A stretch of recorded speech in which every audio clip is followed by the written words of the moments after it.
Hello everyone, welcome to only success. इस video में हम क्लास 10th हिंदी का जो चैप्टर है राम लक्ष्मण परशुराम संवाद, इसके क्वेश्चन आंसर्स देख रहे हैं। पहला क्वेश्चन है, परशुराम के क्रोध आने पर लक्ष्मण ने धनुष के टूट जाने के लिए कौन कौन से तर्क दिए। तो परशुराम को क्रोध आ रहा था, तो लक्ष्मण ने क्या कहा कि भाई किस वजह से धनुष टूट गया है। तो इसका आंसर है, परशुराम के क्रोध आने पर लक्ष्मण ने धनुष टूट जाने पर निम्नलिखित तर्क दिए। तो ये कहा, हमें तो यह असाधारण शिव धनुष साधारण धनुष की भांति लगा। तो परशुराम बोल रहे थे कि ये धनुष तो बहुत ही असाधारण है, यानी कि ये तो उनका शिव जी का धनुष है। बट लक्ष्मण ने कहा मुझे तो बिल्कुल ये नॉर्मल सा लग रहा है, कोई शिव जी का धनुष तो मुझे जान नहीं पड़ रहा। फिर दूसरा तर्क देते हैं लक्ष्मण, श्री राम तो ये धनुष नए धनुष के समान लगा। श्री राम ने इसे तोड़ा नहीं, बस उनके छूते ही धनुष स्वतः टूट गया। इस धनुष को तोड़ते हुए उन्होंने किसी लाभ व हानि के विषय में नहीं सोचा था। उन्होंने ऐसे अनेक धनुषों को बालपन में यूं ही तोड़ दिया था, इसलिए यही सोचकर उनसे यह कार्य हो गया। तो लक्ष्मण ने कहा कि बचपन में तो हमने बहुत सारे धनुष तोड़े हैं, तब तो आपको ऐसा कोई गुस्सा आया नहीं था, अब आप इतना गुस्सा क्यों कर रहे हैं। हमें तो ये धनुष बिल्कुल मामूली धनुष जैसा ही लग रहा था और कोई तोड़ा नहीं है, हमने इसको छुआ और ये टूट गया। अब बताइए, हमारे छूने से अगर कोई धनुष टूट जाता है तो इसमें हमारी भला क्या गलती है। नेक्स्ट क्वेश्चन है, परशुराम के क्रोध करने पर राम और लक्ष्मण की जो प्रतिक्रियाएं हुई, उनके आधार पर दोनों के स्वभाव की विशेषताएं अपने शब्दों में लिखिए। तो क्या क्या उन्होंने, राम ने और लक्ष्मण ने क्या क्या प्रतिक्रिया दी जब परशुराम गुस्सा हुए, तो उनका स्वभाव कैसा था, इससे हमें क्या पता लगता है। तो देखो, परशुराम के क्रोध करने पर श्री राम ने धीरज से काम लिया। उन्होंने नम्रता पूर्ण वचनों का सहारा लेकर परशुराम के क्रोध को शांत करने का प्रयास किया। परशुराम जी क्रोधी स्वभाव के थे। श्री राम उनके क्रोध पर शीतल जल के समान शब्दों का आश्रय ले रहे थे। यही कारण था कि उन्होंने स्वयं को उनका सेवक बताया, उनसे अपने लिए आज्ञा करने का निवेदन किया। उनकी भाषा अत्यंत कोमल व मीठी थी और परशुराम के क्रोधित होने पर भी वह अपनी कोमलता को नहीं छोड़ते थे। तो राम का जो स्वभाव था वो बहुत ही शांतिपूर्ण था, बहुत ही शांति से अपनी बात वो परशुराम के आगे रख रहे थे और परशुराम के गुस्सा होने पर भी एकदम प्यार से और शांति से परशुराम को समझा रहे थे। इसके बिल्कुल विपरीत लक्ष्मण परशुराम की भांति ही क्रोधी स्वभाव के हैं। निडरता तो जैसे उनके स्वभाव में कूट कूट कर भरी थी, बिल्कुल डरते नहीं थे किसी से लक्ष्मण। इसलिए परशुराम का फरसा व क्रोध उनके भय उत्पन्न नहीं कर पाया। परशुराम डराने की कोशिश तो कर रहे थे लक्ष्मण को, पर लक्ष्मण बिल्कुल नहीं डरे। लक्ष्मण परशुराम जी के साथ व्यंग्यपूर्ण वचनों का सहारा लेकर अपनी बात को उनके समक्ष प्रस्तुत कर रहे थे, व्यंग कर रहे थे, टोंट मारते हुए अपनी बात रख रहे थे। तनिक भी इस बात की परवाह किए बिना कि परशुराम कहीं और क्रोधित ना हो जाएं, वे परशुराम के क्रोध को न्यायपूर्ण नहीं मानते, इसलिए परशुराम के न्याय के विरोध में खड़े हो जाते हैं। जहां राम विनम्र, धैर्यवान, मृदुभाषी व बुद्धिमान व्यक्ति हैं, वहीं दूसरी ओर लक्ष्मण निडर, साहसी, क्रोधी तथा अन्याय विरोधी स्वभाव के हैं। ये दोनों गुण इन्हें अपने अपने स्थान पर उच्च स्थान प्राप्त करवाते हैं। तो देखिए, जो राम हैं वो विनम्र हैं, धैर्यवान हैं, मृदुभाषी हैं, बुद्धिमान हैं, और लक्ष्मण निडर है, साहसी हैं, क्रोधी हैं और अन्याय के विरुद्ध आवाज उठाते हैं। नेक्स्ट है, लक्ष्मण और परशुराम के संवाद का जो अंश आपको सबसे अच्छा लगा है, उसको अपने शब्दों के संवाद की शैली में लिखिए। तो इसका आपको जो सबसे अच्छा पार्ट लिखा है वो अपने शब्दों में बताना है। तो देखिए, लक्ष्मण ने कहा, हे मुनि, बचपन में हमने खेल खेल में ऐसे बहुत से धनुष तोड़े, तब तो आपको क्रोध नहीं आया, फिर इस धनुष के टूटने पर इतना गुस्सा क्यों आया। परशुराम, अरे राजपुत्र, तू काल के वश में आकर ऐसा बोल रहा है, ये शिव जी का धनुष है। तो यह हमें अच्छा लगा। नेक्स्ट क्वेश्चन है, परशुराम ने अपने विषय में सभा में क्या क्या कहा। ये सब कहा, ठीक है, ये सब तो क्या मतलब, इनसे क्या मतलब निकलता है।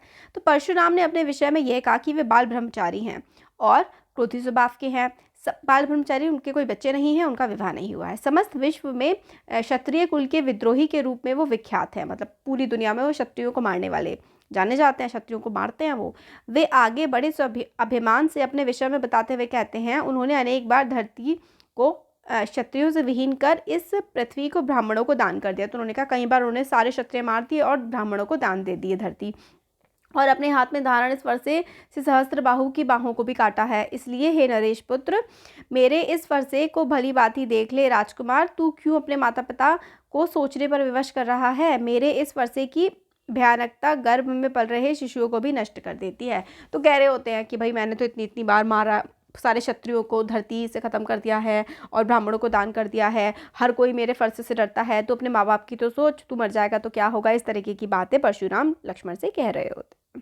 लक्ष्मण ने वीर योद्धा की क्या क्या विशेषताएं बताई। तो लक्ष्मण ने क्या क्या बताया कि वीर योद्धा में कौन कौन सी विशेषताएं होती हैं। तो ये सारे विशेषताएं लक्ष्मण ने बताएं, आप इसमें से कोई से भी लिख सकते हैं।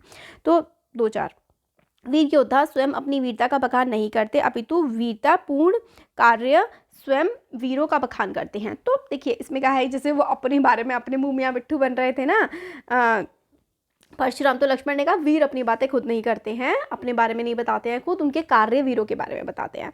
वीर पुरुष स्वयं पर कभी अभिमान नहीं करते, वीरता का व्रत धारण करने पर वीर पुरुष धैर्यवान और शोभ रहित होता है। तो वीर पुरुष घमंड नहीं करते, ये बोलते हैं लक्ष्मण। वीर पुरुष किसी के विरुद्ध गलत शब्दों का प्रयोग नहीं करते, अर्थात दूसरों को सदैव समान रूप से आदर व सम्मान देते हैं। तो वीर पुरुष दूसरों को आदर देते हैं। वीर पुरुष दीनहीन ब्राह्मणों व गायों निर्बल व्यक्तियों पर अपनी वीरता का प्रदर्शन नहीं करते, उनसे हारना व उनको मारना वीर पुरुषों के लिए वीरता का प्रदर्शन ना होकर पाप का भागीदार है। तो लक्ष्मण कहते हैं कि जो वीर पुरुष होते हैं वो जो उनसे कमज़ोर लोग होते हैं उन पर अपनी वीरता नहीं दिखाते। वीर पुरुषों को चाहिए कि अन्याय के विरुद्ध हमेशा निडर भाव से खड़े रहे। वीर पुरुष हमेशा निडर भाव से बिल्कुल बिना डरे खड़े रहते हैं। किसी के ललकारने पर वीर पुरुष कभी पीछे कदम नहीं रखते, अर्थात वह यह नहीं देखते कि उनके आगे कौन है, वह निडरता पूर्वक उनका जवाब देते हैं। तो वीर पुरुष जो है वो किसी से डरते नहीं हैं और बिल्कुल बिना डरे हर चीज़ का जवाब देते हैं। नेक्स्ट है साहस और शक्ति के साथ विनम्र हो तो बेहतर। इस कथन पर अपने विचार लिखिए। तो साहस है और शक्ति है बट विनम्र हो, अच्छे इंसान भी हों, तो इसका आप क्या सोचते हैं इस बारे में। तो साहस और शक्ति ये दो गुण एक व्यक्ति को वीर बनाते हैं। यदि किसी व्यक्ति में साहस विद्यमान है तो शक्ति स्वयं ही उसके आचरण में आ जाएगी, परंतु जहाँ तक एक व्यक्ति को वीर बनाने में सहायक गुण होते हैं वहीं दूसरी ओर इसकी अधिकता एक व्यक्ति को अभिमानी व घमंडी बना देती है। तो मतलब अच्छा होना चाहिए इंसान को बट घमंडी नहीं होना चाहिए। कारणवश ही वे इसका प्रयोग करते हैं, परंतु यदि विनम्रता इन गुणों के साथ आकर मिल जाती है तो वह व्यक्ति श्रेष्ठतम वीर की श्रेणी में आ जाता है, जो साहस और शांति में अहंकार समावेश करती है। तो मतलब यहाँ तक भी आप इसको लिख सकते हैं कि विनम्रता जो है एक मधुरता का गुण है, अच्छा गुण है। हमें हर इंसान को सरल रहना चाहिए, शांतिपूर्ण तरीके से काम करना चाहिए। परशुराम जी साहसी हैं, शक्तिमान हैं, मगर राम जो है वो विनम्र हैं, साहसी भी और शक्तिमान भी हैं। उनकी विनम्रता के आगे परशुराम जी के अहंकार को भी नतमस्तक होना पड़ता है, नहीं तो लक्ष्मण जी के द्वारा परशुराम जी को शांत करना असंभव था। तो जो राम हैं वो अपने अच्छे व्यवहार से सबको अपना मतलब सबका दिल जीत लेते हैं राम।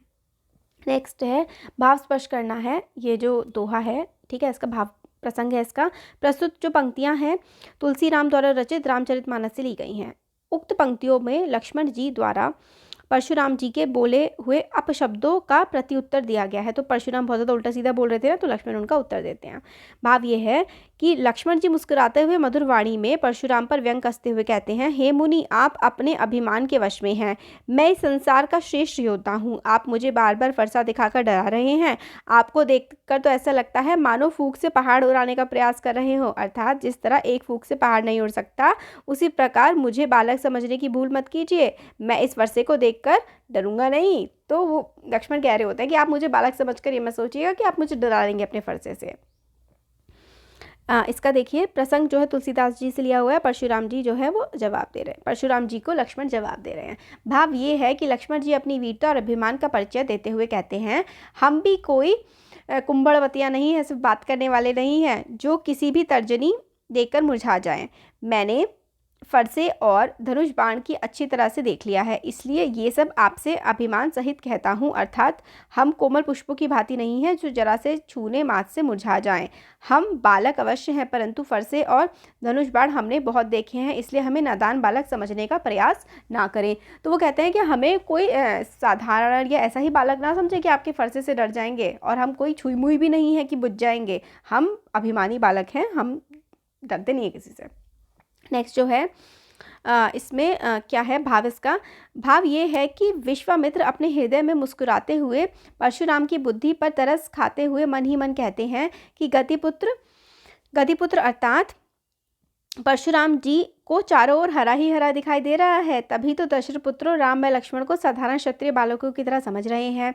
जिन्हें ये गन्ने की झाड़ समझ रहे हैं वे तो लोहे से बनी तलवार की भांति हैं, अर्थात वे भगवान विष्णु के रूप राम व कृष्ण को साधारण मानव बालकों की भांति ले रहे हैं। वे ये नहीं जानते कि जिन्हें वह है ना, तो वो ये सोच रहे हैं कि भाई ये तो मैं अपने फरसे से काट दूंगा आराम से, ये बच्चे क्या हैं, ये इनको तो मैं डरा लूंगा। बट परशुराम जो है उनको सब हरा हरा दिखाई दे रहा है, मतलब कहते हैं ना सावन के अंधे को सब हरा दिखता है। यानी कि परशुराम जी अपने आगे किसी को कुछ समझ नहीं रहे हैं। वो ये नहीं जानते कि लोहे से बनी तलवार की भांति हैं ये बच्चे। इस समय परशुराम की स्थिति सावन के अंधे की भांति हो गई है, जिसे चारों तरफ हरा हरा दिखाई देता है और क्रोध और अहंकार के वश में है परशुराम, और कुछ उन्हें और समझ नहीं आ रहा। नेक्स्ट है पाठ के आधार पर तुलसी के भाव सौंदर्य पर 10 पंक्तियाँ लिखिए। तो तुलसीदास द्वारा लिखित रामचरितमानस अवधी भाषा में लिखा गया है। तो यहाँ से देखिए इसमें अब ये है कि काव्यांश रामचरितमानस के बालखंड से लिया गया है, अवधी भाषा के विभिन्न रूप इसमें आए हैं। तो यहाँ से ये आंसर आप लोग देख सकते हैं। तो इसकी भाषा में अनुप्रास अलंकार है, रूपक अलंकार, उत्प्रेक्षा अलंकार, पुनरुक्ति प्रकाश अलंकार की अधिकता मिलती है। इस काव्यांश की भाषा में व्यंग्यात्मक का मतलब व्यंग्य कर रहे हैं, एक दूसरे को टोंटे टाइप की मार रहे हैं। पूरे प्रसंग में एक सौंदर्य है, उदाहरण देना है हमें। तो इसमें राम लक्ष्मण परशुराम संवाद में व्यंग्य है। तो इसमें ये देखिए कि लक्ष्मण जी परशुराम जी से धनुष को तोड़ने का व्यंग करते हुए कहते हैं कि हमने अपने बालपन में ऐसे अनेक धनुष तोड़े हैं, आपने उन पर तो कभी क्रोध नहीं किया। तो इस तरीके से हमें कई सारे यहाँ पर व्यंग्य देखने को मिलते हैं, जैसे कि आपको दिख रहे हैं। ठीक है, नेक्स्ट है अनुप्रास अलंकार पहचानना है। इसमें क्या है, प्रयुक्त अलंकार मतलब कौन कौन से अलंकार हैं। तो पहले बालेकु बोली बधेऊ नहीं तो ही, तो इसमें ब बार बार आ रहा है तो अनुप्रास अलंकार है। इसमें देखिए क बार बार आ रहा है तो अनुप्रास अलंकार। और उपमा अलंकार है, कोटि कलुषी सम वचनों में अनुप्रास अलंकार है, क्योंकि परशुराम जी एक एक वचनों को वज्र के समान बताया है। इसमें जो है उत्प्रेक्षा अलंकार है और पुनरुक्ति प्रकाश अलंकार है, क्योंकि बार बार आ रहा है ना बार बार। तो पुनरुक्ति प्रकाश अलंकार है और उत्प्रेक्षा अलंकार है। यहाँ जनु उत्प्रेक्षा का वाचक शब्द है। और ये जो घ वाला है इसमें उपमा अलंकार है। ठीक है, और इसमें भी देखिए नेक्स्ट में उपमा अलंकार है और रूपक अलंकार है। तो ये हम लोगों ने सारे के सारे इसके क्वेश्चंस देख लिए। Thank you.